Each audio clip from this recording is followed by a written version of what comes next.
안녕하세요 여러분. 저는 바른 몸을 만드는 통증 치료를 하는 의사 닥터본입니다. 오늘도 여러분들의 통증 없는 건강한 생활을 응원합니다. 어깨 통증이 있을 때 가장 먼저 의심해 볼 수 있는 질환이 두 가지, 바로 회전근개 파열과 오십견입니다. 이 영상에서는 오십견에 대한 궁금증을 시원하게 풀어드리겠습니다. 오십견이 잘 생기는 사람들은 어떤 분들일까요? 연령대별로 보면 40에서 60대, 특히 50대 이후 잘 생기는데 요즘은 30대에서도 생기는 경우를 볼 수 있습니다. 남성보다는 여성에서 1.5에서 2배 정도 더 많이 생깁니다. 특히 폐경 전후의 여성들은 에스트로겐이라는 여성 호르몬이 감소하면서 오십견이 더 잘 생기는 것으로 알려져 있습니다. 기존에 당뇨병이 있거나 갑상선 질환이 있는 분들도 일반인들보다 오십견이 훨씬 더 잘 생깁니다. 평소 운동 부족이거나 수술 후 팔을 고정하여 어깨를 장시간 사용하지 못하신 분들, 그리고 이와는 반대로 팔을 직업적으로 과도하게 사용하는 경우, 이 두 경우 모두 오십견이 잘 생길 수 있는 고위험군이 됩니다. 그렇다면 이런 분들에게 잘 생기는 오십견은 어깨의 어느 부위에서 문제가 생길까요? 어깨에는 어깨 관절을 둘러싸고 있는 주머니 같은 것이 있는데 이것을 관절낭이라고 합니다. 정상적인 관절낭은 얇고 부드러워서 어깨를 자유자재로 잘 움직일 수 있는데 이 관절낭에 염증이 생기는 것이 오십견입니다. 오십견이 생기면 관절낭이 두껍고 딱딱해집니다. 이런 분들의 어깨는 시간이 지나면 관절 주머니, 즉 관절낭이 정상 크기의 3분의 1에서 2분의 1로 쪼그라들게 됩니다.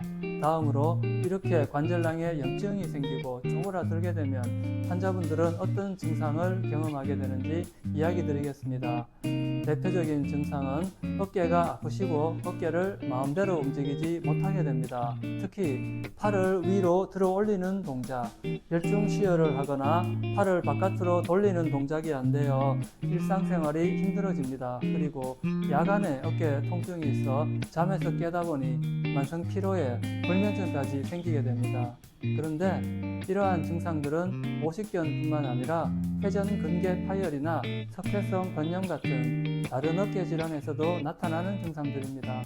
그래서 겉으로는 비슷해 보여서 구분하기가 쉽지 않습니다. 지금부터는 다른 어깨 질환과 구분할 수 있는 오십견의 특징적인 증상을 알려드리겠습니다.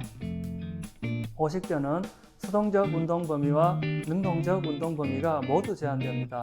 쉽게 설명드리면 환자분이 스스로 팔을 위로 들려 해도 들 수가 없는데 이것이 능동적 운동 제한입니다. 그리고 다른 분이 환자분의 팔을 잡고 위로 들어 올리려 해도 팔이 올라가지 않는데 이것이 수동적 운동 제한입니다. 오십견은 어깨 관절 주머니가 염증으로 굳어버린 상태여서 근육이 일을 하여서 팔을 올리는 능동적 운동과 근육이 일을 하지 않아도 팔이 올라가는 수동적 운동이 모두 제한됩니다. 즉, 근육과 힘줄 상태와는 무관하게 팔이 올라가지 않습니다. 이와 달리 회전근개 파열은 주로 능동적 운동 제한이 나타납니다. 즉, 환자분이 스스로 팔을 위로 들기는 힘들지만 다른 분이 환자분의 팔을 잡고 들어주면 잘 올라갈 수 있어서 오십견과 달리 수동적 운동 제한은 나타나지 않습니다. 이렇게 되는 이유는 회전근개 파열은 근육과 힘줄에서 염증이 생기는 질환이기 때문에 근육과 힘줄이 일을 해서 팔을 들어 올리게 되는 능동적 운동이 되지 않습니다. 환자분들과 이야기하다 보면 오십견은 시간이 지나면 저절로 낫는 게 아니냐고 물어보시는 분들이 많습니다.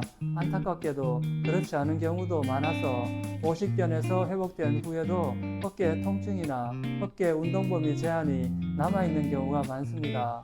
오십견은 조기에 진단을 받으시는 것이 중요하고 적극적으로 어깨 치료와 관리를 하시게 되면 좋은 결과를 얻으실 수 있습니다. 여러분들의 어깨 상태를 잘 확인하셔서 몸에 맞는 좋은 치료를 받으시고 어깨 건강을 이루시기를 기원합니다. 이 영상이 도움이 되셨다면 구독과 알림 설정 부탁드립니다. 감사합니다.